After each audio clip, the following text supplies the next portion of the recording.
Whenever I became a Christian, one thing that I really didn't understand was how I was supposed to know that I was actually hearing God's voice.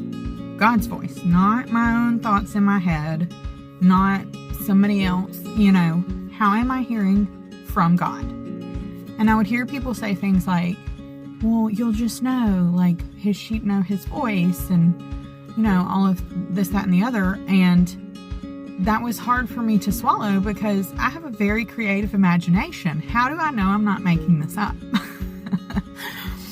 And so that's where my mom came in. And she taught me a very extremely valuable lesson on how to hear God's voice. So I'm going to share that with you in case you struggle with the same thing.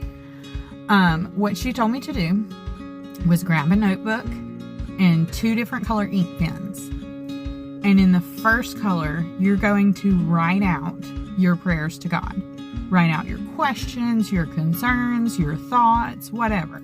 Just write. And then when you're done writing, you swap to the other colored ink pen and you sit still and you listen until you hear something. And when I say hear something, I don't mean an audible voice. I mean something in your head.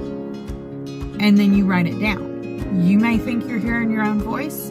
You may not know, but just write it down.